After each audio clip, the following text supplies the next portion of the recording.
Zo, wieso is dat beter? Goedenavond allemaal, bonsoir à tous. Je vous remercie pour votre présence, je vous remercie pour votre patience. Avant toute chose, je souhaite commencer cette prise de parole pour adresser, au nom de chacune et de chacun d'entre nous ici présents, nos sincères condoléances aux familles et aux proches des premières victimes belges du coronavirus. Nous avons aussi une pensée pour les malades, mais aussi pour leurs proches. On sait que ce ne sont pas des situations qui sont simples. Onze gedachten zijn bij de slachtoffers van het coronavirus en hun naasten. We denken ook aan de mensen die op dit moment ziek zijn en wensen hen een goed en snel herstel. Je veux également commencer ce moment par exprimer encore toute notre gratitude et notre soutien au personnel médical qui fait preuve d'un engagement, on le sait, hors du commun, pour le bien commun et dans des circonstances qui ne sont pas toujours simples. Je mesure en effet toute la difficulté de leur tâche. Verder wil ik mijn grote steun en dank uitspreken aan het medische personeel. Hun inzet is ongelooflijk. Zij werken in het belang van alle Belgen en ik besef heel goed met hoeveel energie en toewijding zij hun werk doen. Vous le savez, la situation relative au Covid-19 évolue rapidement dans le monde, mais en Belgique aussi. Il va sans dire que la situation sanitaire d'il y a quelques jours n'est évidemment pas celle et n'est pas celle de demain. Et nous le savons car nous suivons de manière très précise, heure après heure, la situation grâce à nos différents services que je souhaite aussi remercier. Je vous rappelle que le dernier bilan communiqué ce matin par le SPF Santé est de 399 cas répartis comme ceci, 255 en Flandre, 45 en Wallonie et 98 à Bruxelles. Ce travail est évidemment indispensable, le travail de monitoring, pour prendre les bonnes décisions au bon moment. En ik herhaal het. We volgen de situatie op de voet van bij het begin. We zijn altijd waakzaam geweest. We zijn altijd blijven monitoren. Alleen zo kunnen we de juiste beslissingen nemen op het juiste moment. C'est parce qu'on fait ce travail et qu'au vu des derniers développements, un risque assessment group a été convoqué en début d'après-midi et il a été suivi d'un risk management group qui a, comme à son habitude, remis des conclusions et des recommandations dans la gestion du Covid-19 dans notre pays et je tiens aussi à les remercier pour leur travail. De herinnering, deze groepen zijn samengesteld en geleid door voorstaande wetenschappers en experts in de gezondheidszorg. Sinds het begin de maatregelen gebaseerd om hun grote wetenschappelijke expertise. Dat wil ik nog onderlijnen, want dat is heel belangrijk. Op de maatregelen zelf zijn 2 woorden van toepassing. Efficaciteit en proportionnaliteit. La question du timing est aussi également très importante. C'est la raison pour laquelle, dans la foulée de ces réunions, j'ai décidé d'organiser un Conseil national de sécurité en vue de prendre connaissance immédiatement des recommandations de ces groupes d'experts et d'agir aussitôt quand cela s'avère nécessaire. Une fois de plus, j'ai tenu à ce que ce CNS soit ouvert au ministre-président, car je suis convaincue que seule la collaboration et la coordination sont les véritables clés de notre réussite. Nous sommes passés ce qu'on appelle en phase fédérale, ce qui veut dire que l'ensemble des décisions sont prises par un comité de gestion au sein du centre de crise, où sont représentés la Première ministre, mais aussi, entre autres, les ministres-présidents. Nous avons tenu chacune et chacun d'entre nous à ce que cela se passe comme ça. Cette phase fédérale, par son fonctionnement, assure une meilleure coordination et une meilleure information sur les mesures prises par les différentes entités. Ik wil hier in ieder geval aan herinneren dat we dit samen moeten doen. We moeten allemaal in dezelfde richting.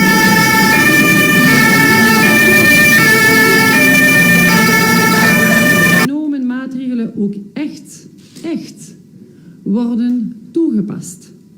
Om effectief te zijn is dat de conditio sine qua non. Het is een oproep die ik vanavond opnieuw doe.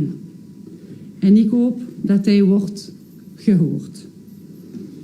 Een aantal maatregelen zijn inderdaad vanavond beslist. Een aantal bijkomende maatregelen. Premièrement, vous informer que nous restons sur le plan sanitaire en phase 2. La phase 2, on vous l'a déjà plusieurs fois expliqué, c'est bien la phase où nous essayons de contenir la dispersion et la multiplication du virus dans notre pays. Cet objectif reste plein et entier. We willen ervoor zorgen dat mensen die normaal niet in contact zouden komen met elkaar, dat nu ook niet gaan doen. En dat dus het virus niet van de ene community naar de andere kan worden overdragen. L'objectif de ces mesures est bien d'éviter que des personnes qui n'ont pas de raison de rentrer en contact entre elles ne le font pas, et donc d'éviter que le virus ne se propage entre ce qu'on appelle les communautés sociales. Nu ten opzichte van de maatregelen.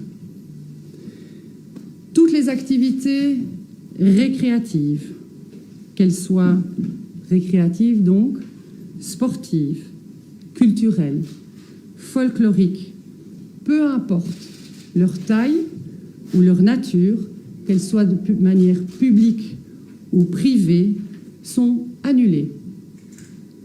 Il en va de même pour les discothèques, les cafés, les restaurants entre autres, qui doivent être fermés.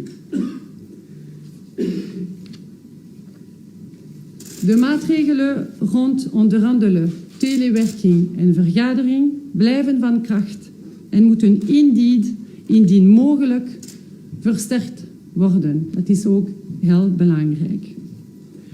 Winkels die essentiële diensten leveren blijven zowel tijdens de week als het weekend zoals gebruikelijk open. Ik denk hier aan de apothekers, levensmiddelen en dierenvoeding. Les autres magasins seront ouverts et resteront ouverts pendant la semaine, mais seront fermés pour le week-end. En ce qui concerne les écoles, nous souhaitons et nous demandons, et ça se passera comme ça, nous le souhaitons, c'est la décision que nous avons prise, que les leçons soient suspendues. Les cours sont donc suspendus.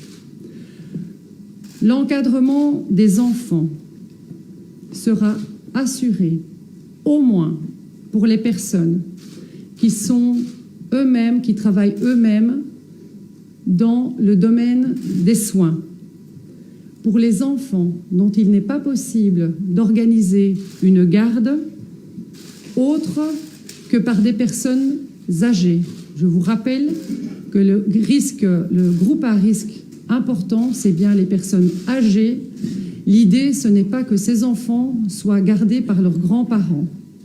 Donc, les familles qui ne peuvent pas organiser une garde en dehors de leurs grands-parents pourront aussi trouver une solution dans les écoles. Trouveront aussi une solution les enfants dont les parents ont comme fonction une fonction en sécurité publique. Et quand je dis au moins, ça veut dire que, bien entendu, il ne s'agit pas d'une règle rigide, il s'agit d'une règle qui vise à faire en sorte que les écoles ne donnent plus cours, mais que les parents qui se trouvent en difficulté soient quand même rencontrés dans leurs difficultés, mais que surtout, que cette règle n'empêche pas les hôpitaux, les centres de soins, les maisons de repos de fonctionner normalement, parce que les parents de ces enfants-là devraient tout d'un coup se retrouver à la maison pour garder leurs enfants. Ce n'est évidemment pas l'objectif, puisque vous vous souviendrez que l'objectif est le suivant. D'une part, ralentir la dispersion du virus pour permettre à nos services de soins de pouvoir absorber la demande de soins. Dès lors, nous avons vraiment besoin de l'entièreté du personnel disponible. En ce qui concerne les crèches, elles restent ouvertes sans difficulté. Ces mesures sont d'application et seront d'application à minuit dans la nuit de vendredi à samedi. Ça permettra à d'aucuns de prendre ces dispositions et elles seront valides jusqu'au 3 avril inclus, veille donc des vacances de Pâques. Je voudrais aussi rajouter un point sur les seniors, donc les personnes âgées qui sont seules. S'il y a des mesures qui ont déjà été prises de manière importante pour les maisons de repos, we hebben ook bejaarden die alleen zijn thuis, en we raden ze aan, we aandringen ze of thuis te blijven. En dan ze moeten boodschappen doen, ze moeten dat echt wel doen, maar proberen alsjeblieft om dat te doen in een moment van de dag waar er is weinig mensen. Les transports en commun continuent évidemment de circuler, mais nous recommandons évidemment leur utilisation pour les déplacements indispensables. Souvenez-vous de notre recommandation que les entreprises puissent offrir à leurs travailleurs des horaires décalés de manière à ne pas congestionner ces mêmes transports en commun. Encore une petite remarque, si vous le voulez bien. Si certains peuvent s'interroger sur la pertinence des mesures prises il y a quelques jours, parce qu'on en prend effectivement des nouvelles aujourd'hui, bien je pense que c'est la démonstration que l'on rentre parfaitement dans la dynamique que l'on s'est instaurée, à savoir monitorer en temps réel la situation et prendre immédiatement les réponses nécessaires, efficaces et proportionnées au moment venu. Je dois le rappeler, c'est très important. In deze situatie doe ik echt een beroep op de waakzaamheid en de verantwoordelijkheid van iedereen. Chacune et chacun d'entre nous à son niveau, je l'ai déjà répété, on ne le répétera jamais assez. Et je vous encourage, vous les médias aussi, à le faire dès que vous le pouvez. Je vous encourage à son niveau à contribuer à limiter la propagation du virus en respectant des règles simples en matière d'hygiène personnelle, par exemple. Je vous encourage aussi à prendre soin de vos aînés. S'ils ne peuvent pas sortir, vous pouvez, par exemple, leur apporter de quoi vivre, de faire des courses pour eux. Par contre, si vous êtes malade, je vous encourage aussi fortement à ne pas vous rendre en visite. De risicogroepen zijn bekend. We moeten allemaal waken over de kwetsbare mensen in onze omgeving. C'est dans l'adversité, je pense, que nous devons montrer notre esprit de cohésion, notre solidarité et notre capacité à prendre nos responsabilités. Net als het tegenzin ziet, moeten we ons van ons best kan tonen, moeten we samenwerken, solidair zijn en onze verantwoordelijkheid opnemen. Ik dank jullie voor uw aandacht. Zijn er vragen?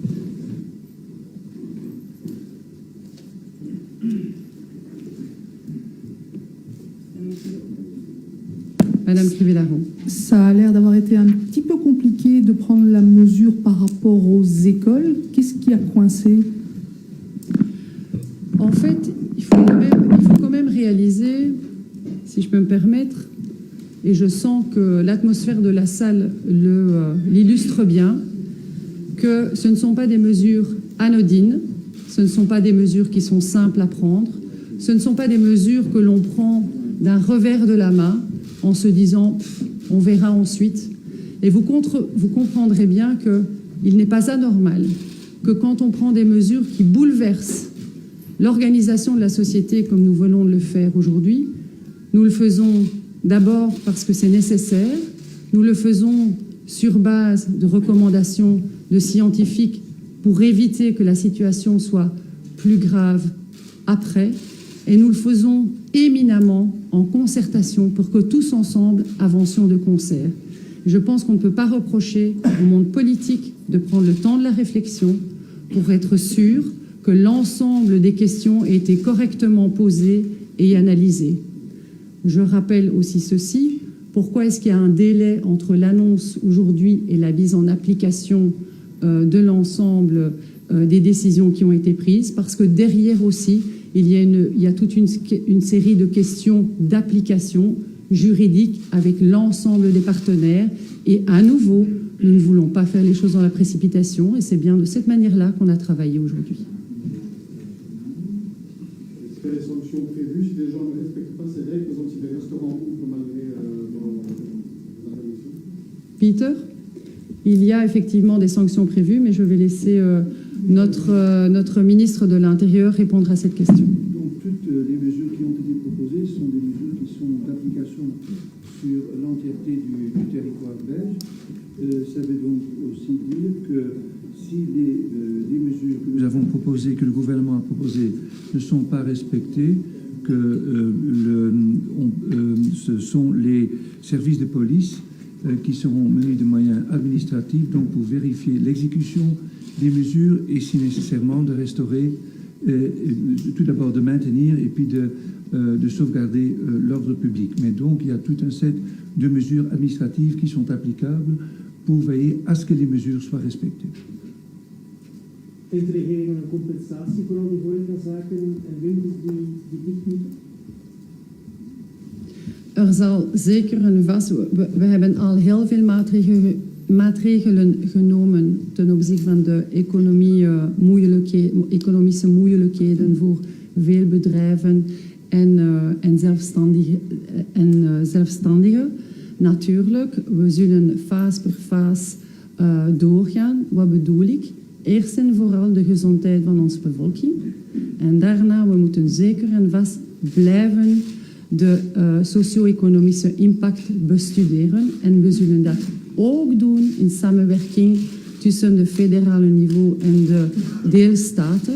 Want we weten dat daar ook zijn de bevoegdheden gemixt.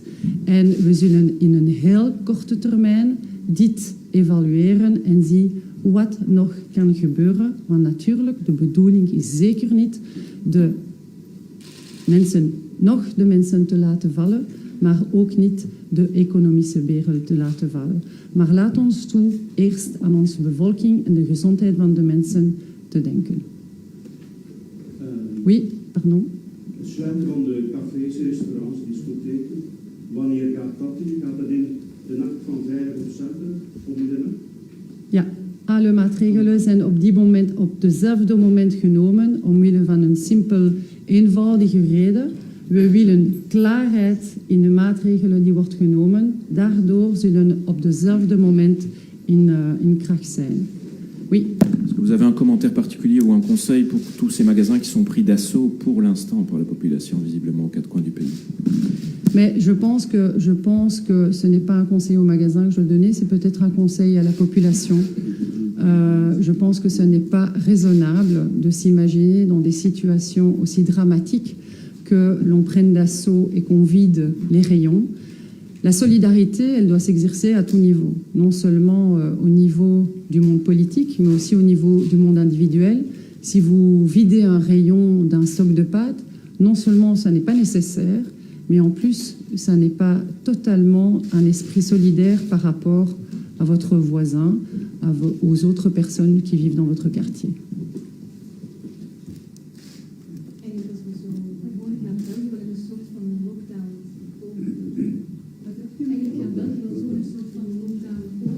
Er is inderdaad geen lockdown, hè? Dat is precies geen lockdown. Ik herinner de bedoeling van deze maatregelen, die inderdaad sterk zijn, die zijn echt maatregelen. Waarom hebben wij ze genomen? Om zo'n situatie als de Italiaanse situatie te vermijden. En we zijn van overtuigd, samen met de wetenschappers, dat die maatregelen moeten vandaag genomen worden om precies lockdowns te kunnen vermijden.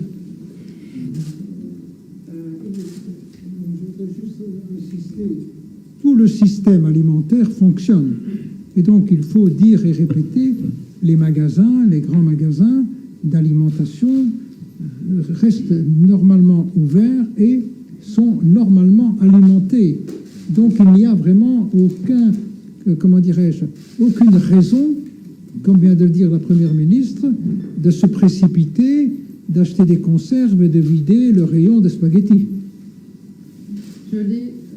Je vais peut-être répéter parce que c'est vrai, ministre-président de la région Wallonne l'a dit, quand j'ai quand j'ai parlé de cette mesure, je l'ai fait en néerlandais. Les magasins d'alimentation aussi pour animaux, ainsi que les pharmacies, restent ouvertes en tout temps, comme c'est le cas jusqu'à présent. Il n'y a aucune exception, il n'y a aucune raison de penser, de croire que les choses ne vont pas continuer à fonctionner pour le cas d'espèce. Donc aucune raison de faire des stocks de nourriture. Vous allez juste rendre le système plus disruptif et vous allez empêcher vos voisins de manger correctement, parce que je ne pense pas que ce soit l'idée. Je vous remercie à chacune et à chacun d'entre vous pour votre patience et votre intérêt.